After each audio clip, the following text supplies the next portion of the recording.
में इच्छुक दान दिया। सुमेरु की गुफाओं तथा नंदवन में भांति भांति की क्रीड़ाएं की। विधि पूर्वक भाव सहित भगवान की पूजा स्तुति अनेकों बार की है। रानियों सहित सांसारिक सुखों को देवों के सदृश उपभोग कर चुका हूं।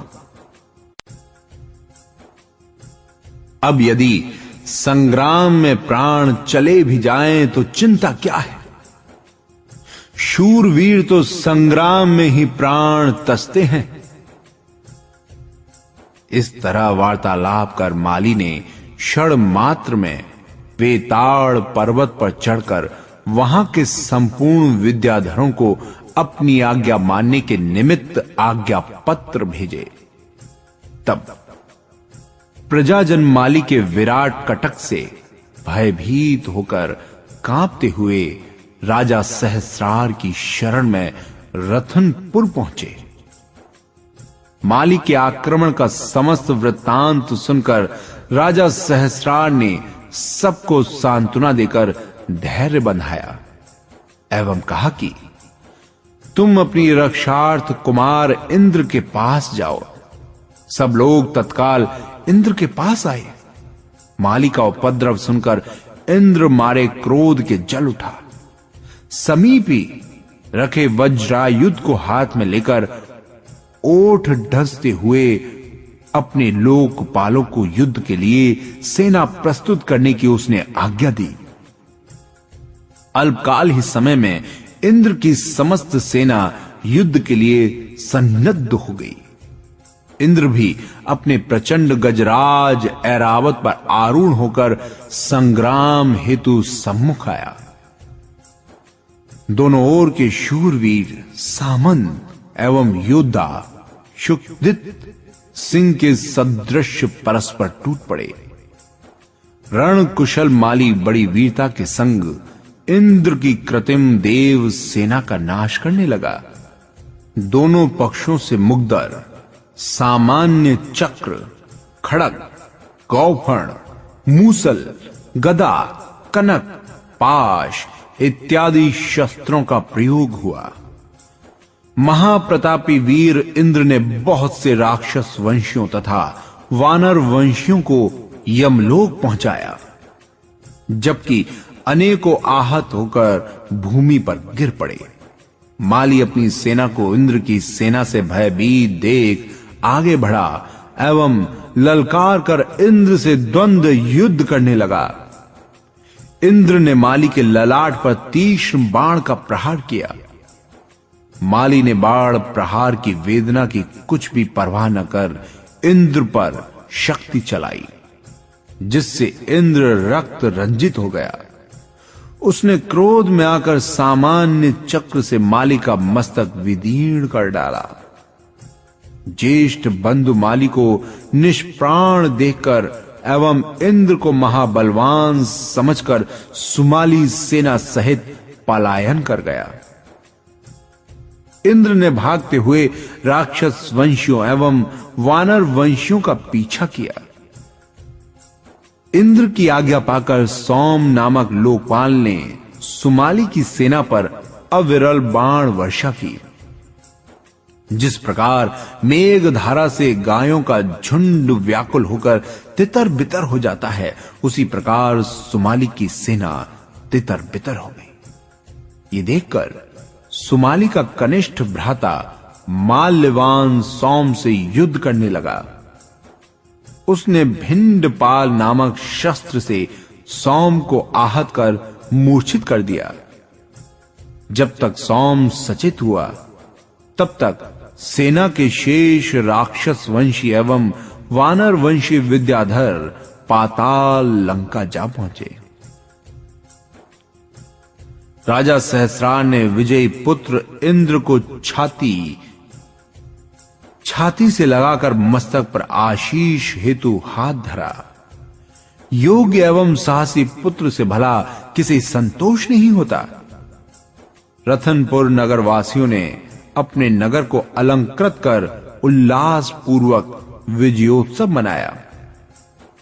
इस प्रकार राजा सहस्रार का पुत्र इंद्र वास्तविक इंद्र को विस्मृत कर स्वयं को ही इंद्र समझने लगा।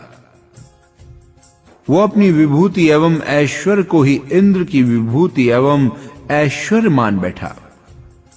इसके अतिरिक्त भी कोई वास्तव में इंद्र है, इसकी कल्पना मात्र उसके मस्तिष्क में स्थान तक न पाती थी।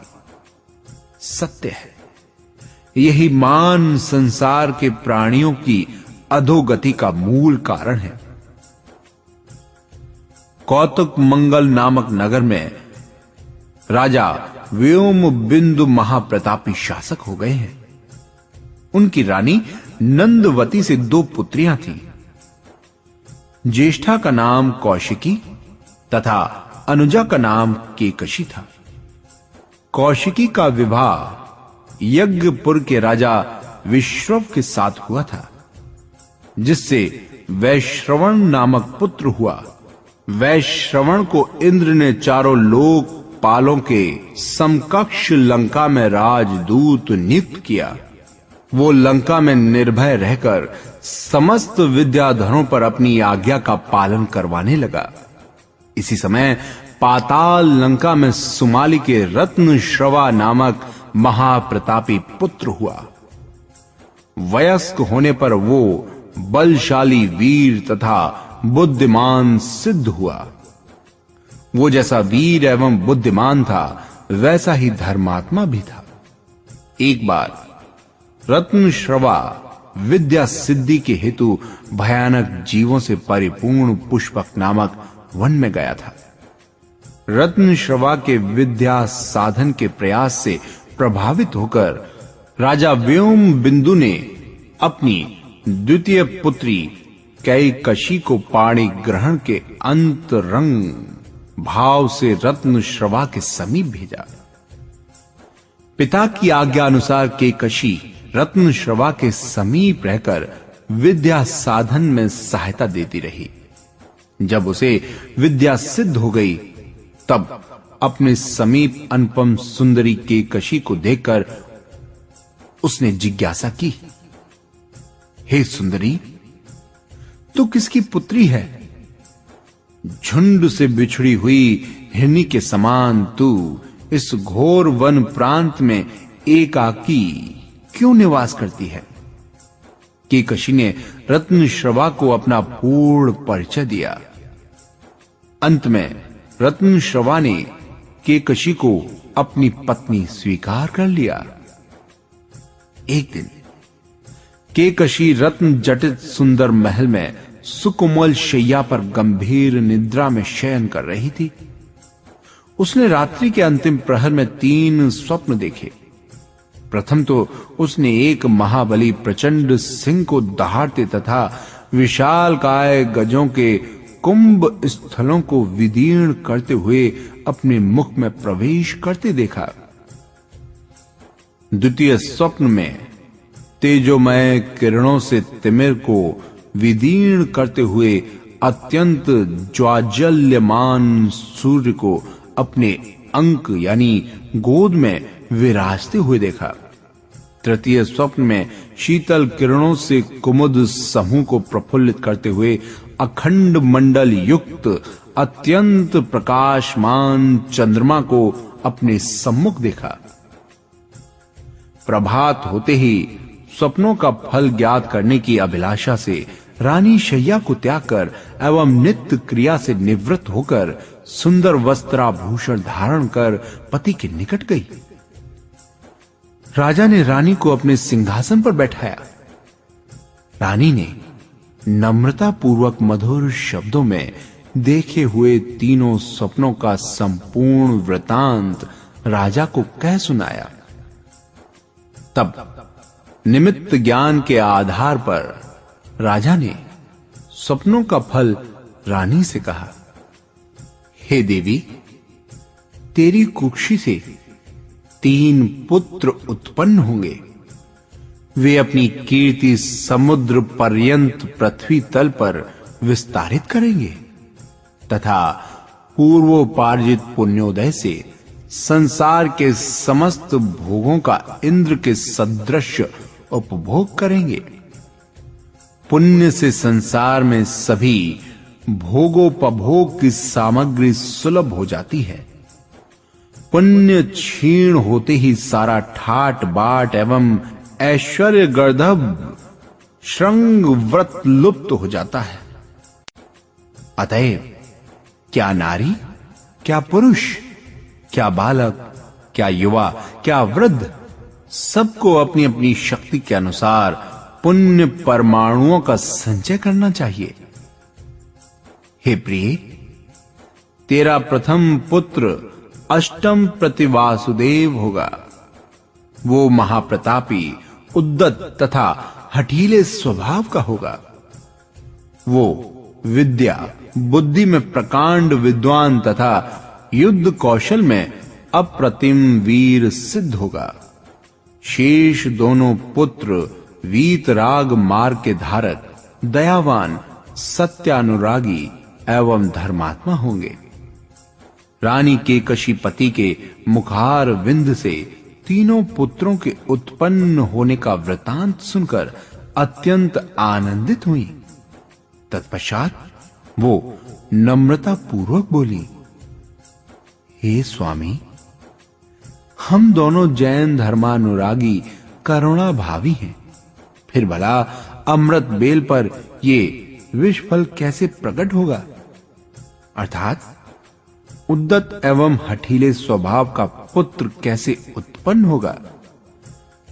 राजा ने कहा, हे कोमलांगे, ये सब कर्मों की विचित्रता है। प्राणी जैसे जैसे कर्मों का संचय करता है, वैसा ही तन, धन, मान, सम्मान आदि प्राप्त करता है।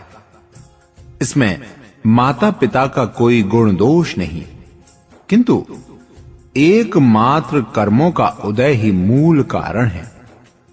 रानी स्वप्नों का फल श्रवण कर आनंदित होती हुई अंतपुर को गई।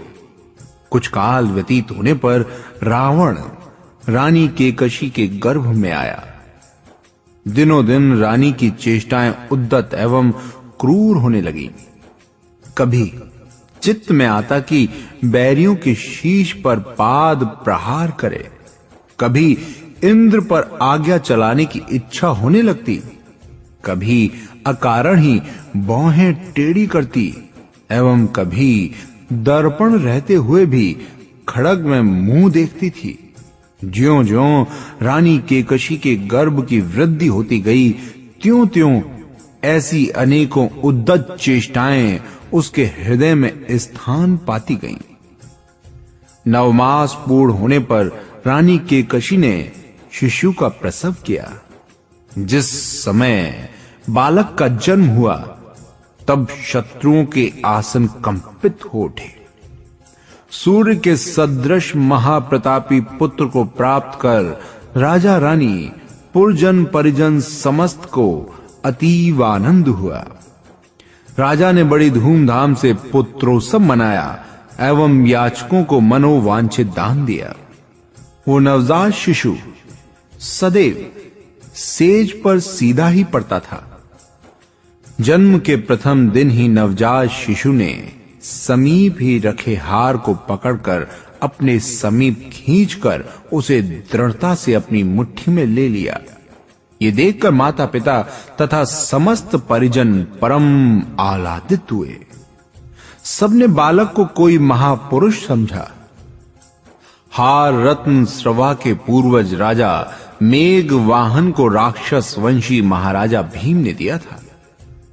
बालक की हार क्रीड़ा को देखकर राजा को निश्चय हो गया कि एक बार उससे एक महाज्ञानी मुनि ने कहा था कि उसके पदवीधारी पुत्र उत्पन्न होगा। अतएव अवश्य ही ये बालक प्रतिवासुदेव है। हार के योग से पिता रत्न श्रवा को बालक के 10 शीश दृष्टि गोचर हुए। इसलिए पिता ने बालक का नामकरण किया दशानन। कुछ काल व्यतीत होने पर केकशी के गर्भ से दूसरे महाबली बालक का जन्म हुआ, जिसका नाम कुंभकर्ण रखा गया। दोनों पुत्रों के पश्चात पूर्णमासी के चंद्रमा को लज्जित करने वाली चंद्रनखा नामक पुत्री उत्पन्न हुई। अंत में अत्यंत सौम्य वदन, शांत चित्त एवं सरल हृदय विभीषण ने जन्म लिया। तीनों पुत्रों एवं पुत्री चंद्रनखा की बाल सुलभ क्रीड़ाओं से राजा रानी तथा परिवार के सदस्यों को अपार हर्ष होता था। एक दिन दशानन माता के अंक में बैठा था। इतने में अनेक विद्याओं का धारक परम तेजस्वी वैश्रवण व्योमयान द्वारा आकाश मार्ग से निकला। ये दशानन की मौसी कौशिकी का पुत्र था तथा कृत्रिम इंद्र ने उसे अपना प्रतिनिधि बनाकर लंका पर शासन करने की आज्ञा दी थी। दशानन वैश्रवण को दल बल सहित आकाश मार्ग से विमान में आरूढ़ होकर जाते हुए देखकर माता से पूछने लगा, हे माता, ये महामानी उद्दत प्रकृति व्यक्ति कौन है जो विमान में विराजमान होकर यहां से निर्भय चला जा रहा है? माता ने कहा, पुत्र, ये तुम्हारी मौसी का पुत्र वैश्रवण है। राजा सहस्रार के पुत्र इंद्र ने तुम्हारे पितामह के अग्रज माली का वध कर इसे लंका का शासक नियुक्त किया है। लंका प्राचीन काल से तुम्हारे पितामह के पूर्वजों के अधिकार में चली आती थी, परंतु अब हमारे दुर्भाग्य से वो अप्राय हो गई है। मैं एवं तुम्हारे पिता अहरनिश इसी चिंता में डूबे रहते हैं। स्थान भ्रष्ट होने से तो मरण श्रेयस्कर है, पर किया क्या जाए, समय का फेर है। ऐसा कौन सा शुभ दिवस होगा जब तू अपने कुल की राज्य भूमि पर पुनः अधिकार कर समस्त कुटुंब को आनंदित करेगा? मैं कब तुझे दोनों वीर अनुजों सहित राज्य लक्ष्मी से विभूषित देखूंगी? ये कहते हुए रानी केकशी के नेत्रों से अश्रुधारा प्रवाहित हो चली। माता को विषाद युक्त देखकर विभीषण बोला, रंक वैश्रवण विद्याधर की तो गणना ही क्या। यदि देव भी प्रतिद्वंदी हों तो उन्हें भी हम क्षण भर में यमलोक पहुंचा देंगे। तुम वीर पत्नी तथा वीर माता हो, फिर क्यों ऐसी दीन तथा कातर वचन कह रही हो? क्या तुम्हें ज्येष्ठ भ्राता दशानन की शक्ति ज्ञात नहीं? वो भस्म में दबी हुई अग्नि के सदृश शांत रह रहा है। उसके हस्त की चपेट से विशालकाय पर्वत खंड तक चूर चूर होकर धूल में मिल सकते हैं। इस प्रकार विभीषण ने दशानन के पराक्रम की बहुत प्रकार से प्रशंसा कर माता को सांत्वना दी। दशानन ने माता से कहा, हे मातेश्वरी, गर्वयुक्त वचन कहने से कोई लाभ नहीं, परंतु ये ध्रुव सत्य है कि यदि समस्त विद्याधर एकत्र होकर अपनी संपूर्ण शक्ति से मुझसे युद्ध करें तो भी मैं उन्हें अपनी एक ही भुजा से पराजित कर सकता हूं। हे माता, अब तू व्यर्थ में शोक मत कर। तृतीय परिच्छेद। दशानन ने कहा, हमारे कुल में विद्या साधन की परंपरा पुरातन काल से चली आ रही है। जिस प्रकार महामुनि मुक्ति के अर्थ तप का आराधन करते हैं, उस भांति हमें भी रण में विजय हेतु विद्या साधन हेतु उद्यम करना योग्य है। इस प्रकार तीनों भ्राता परस्पर निश्चय कर वन गमन हेतु उद्यत हुए। माता केकशी ने पुत्रों के मस्तक सूंघकर उन्हें शुभाशीर्वाद दिया। पिता ने भी अनेक शुभ कामनाएं प्रकट कर मंगल सूचक वचन कहे। तीनों भ्राता माता पिता को नमस्कार कर भीम नामक सघन भयानक वन में पहुंचे। ये वन हिंसक विकराल जीवों से परिपूर्ण तथा अत्यंत भयानक था। विकराल सिंहों की दहाड़ तथा भयंकर अजगरों की फुफकार एवं निश्वासों से समस्त वन कंपित हो रहा था। भयावह एवं अंधकार पूर्ण कंदराओं में कितने ही हिंस जीव भरे पड़े थे। कटीले वृक्षों के समूहों ने आवागमन अवरुद्ध कर रखा था। मनुष्य तो क्या, देव भी उस वन में प्रवेश नहीं कर पाते थे। विशालकाय कृष्ण वर्णा शिलाओं से गजराजों की उपस्थिति का सा भ्रम हो जाता था। गजराजों के भयानक चिंगार से दशों दिशाएं गूंज उठती थीं। ऐसे दुर्गम एवं भयोत्पादक वन में तीनों भ्राताओं ने विद्या साधन करने का निश्चय किया। उस विकट वन के बीहड़ क्षेत्र में उन भ्राताओं ने साधना आरंभ की। उज्जवल धोती दुपट्टा धारण कर वे विद्या साधन हेतु तत्पर हुए। तीनों भ्राता पृथक पृथक शांत भाव से मन में मंत्र का जाप करने लगे। तीनों ने 1.5 दिन में अष्टाक्षर मंत्र के एक एक लक्ष्य जाप किए। चित्त की स्थिरता से उन्हें सर्व काम प्रदान नामक विद्या सिद्ध हुई। इस विद्या की सिद्धि से उन्हें इच्छित भोज्य सामग्री प्राप्त होने लगी। क्षुधा बाधा की इस प्रकार निवृत्ति होने से उन्हें अन्य विद्याओं के साधने में विशेष सहायता मिलने लगी। कायिक तथा मानसिक स्थिरता प्राप्त हुई।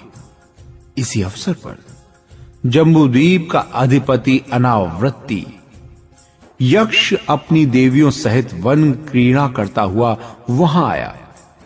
उसकी देवांगनाओं ने इन्हें नव यौवन युक्त तथा सुंदर रूपवान अवलोकन कर कहा, अहो अल्प बुद्धियों, ये तुम्हारी सुंदर कोमल देहष्टि सांसारिक सुख भोगों के निमित्त है, योग साधन हेतु नहीं। व्यर्थ में उग्र तपस्या करके इस देह को क्षीण एवं चित्त को क्लांत क्यों कर रहे हो? इस निर्जन वन में अनेक भयानक हिंसक जंतु विचर रहे हैं। क्या तुम्हें उनका भी भय नहीं लगता? देवांगनाओं के वचनों का उन पर उसी प्रकार कोई प्रभाव न पड़ा जिस प्रकार जल बिंदु पद्म यानी कमल पुष्प पर नहीं ठहरता। तीनों कुमारों को निश्चल देखकर वे परस्पर कहने लगी, इनकी समस्त देह काष्ठवत निश्चल है। तदुपरांत क्रोध में आकर उन्होंने कुमारों के विस्तीर्ण वक्ष स्थल पर कुंडल नामक शस्त्र का प्रहार किया, तो रंच मात्र भी वे चलायमान न हुए। महान पुरुषों का धैर्य अपूर्व ही होता है। देवियों के आग्रह पर यक्ष ने कुमारों से जिज्ञासा की, हे सत्पुरुषों, तुम किस हेतु दुर्धर तप कर रहे हो तथा किस देव के ध्यान में तल्लीन हो? कुमारों से कोई उत्तर न पाकर यक्ष क्रोध पूर्वक बोला, जम्बूद्वीप का आराध्य देव तो मैं हूं। मुझे विस्मृत कर तुम किस अन्य आराध्य के ध्यान में तल्लीन हो? इतना कहकर यक्ष ने अपने सेवकों को कुमारों पर उपद्रव करने की आज्ञा दी। क्रूर यक्ष सेवक स्वामी की आज्ञा पाकर घोर उपद्रव करने लगे। कोई उनके समीप विशालकाय पर्वत खंड उठा उठाकर पटकने लगा। कोई सर्प रूपी होकर कुमारों की देहष्टि से लिपट गए। अनेकों सेवक भयानक चित्कार करने लगे, जिससे संपूर्ण दिशाएं थर्रा उठी। भयानक आंधी चलाकर उन्होंने घोर वर्षा करवा दी। इस प्रकार अनेक भांति से उपद्रव कर कुमारों को विचलित करने के प्रयत्न किए गए, परंतु वे सब व्यर्थ सिद्ध हुए। यक्ष ने कुमारों को निश्चल जानकर अपनी माया से भीलों की एक विशाल सेना बनाई। पिता रत्न श्रवा को शत्रु द्वारा बंदी बनाया दिखलाया, माता केकशी विलाप करती हुई दिखलाई तथा भीलों द्वारा उनकी बहन चंद्रनखा का अपहरण भी दिखलाया। तत्पश्चात अपनी माया से केकशी को ये कहते दिखलाया, हे दशग्रीव, विभीषण ने तो तेरे अपार बल की अत्यंत प्रशंसा की थी। ये कुंभकर्ण भी मेरी करुणाजनक पुकार नहीं सुनता। हे विभीषण, देख, तेरे रहते हुए ये पापी म्लेच्छ तेरी लाडली भगनी चंद्रनखा को बलात् लिए जाते हैं। जो तुम ये विद्या साधन का ढोंग कर रहे हो, वो विद्या फिर किस काम आएगी, जब अभी तुम आतताइयों से हमारी रक्षा नहीं कर पाओगे। तब भविष्य में तुम किस प्रकार त्रस्त जनों का उद्धार कर सकोगे। यक्ष ने ऐसे अनेकों दृश्य अपनी माया से तीनों कुमारों को दिखलाए, तो भी वे कुमार रंच मात्र भी न डिगे। निदान यक्ष ने दशानन के निकट प्रथम तो पिता रत्न श्रवा का विदीर्ण यानी कटा हुआ मस्तक प्रदर्शित किया एवं तत्पश्चात अनुज विभीषण तथा कुंभकर्ण के विच्छिन्न मस्तक दिखलाए। पर अत्यंत धीर वीर दशानन ध्यान से रंच मात्र भी विचलित नहीं हुए। यदि महामुनि ऐसा निश्चल ध्यान करें तो अवश्य कर्म पाश को काटकर मुक्ति लाभ करेंगे। यक्ष की इस अंतिम माया से कुंभकर्ण एवं विभीषण के चित्त में किंचित व्याकुलता हुई। दशानन को अनेक सहस्र विद्याएं, नियम काल एवं मंत्र जाप संख्या पूर्ण होने के पूर्व ही सिद्ध हो गई, परंतु कुंभकर्ण एवं विभीषण को तुलनात्मक रूप में अनेक अल्प विद्याएं ही सिद्ध हुई। दशानन को जो विद्याएं सिद्ध हुई उनमें से कुछ हैं नव संचारिणी, कामदायिनी, कामगामिनी, दुर्निवारा, जगत कप्या, प्रगुप्ति, भानुमालिनी, अणिमा, लघिमा, शौम्या, मन स्तंभकारिणी, सबाहनी, सुरध्वंसी, कौमारी, बद्यकारिणी, सुविधाना, तमोरूपा, दहना, विपुलोदरी, शुभप्रदा, रंजोरूपा, दिन रात्रि विद्यायिनी, व्रजोदरी, समाकृष्टि, अष्टदर्शिनी, अजरा, अमरा, अनवस्तंभिनी, तोयस्तंभनी, गिरिदारिणी, अवलोकनी, ध्वंसी, धीरा, घोरा,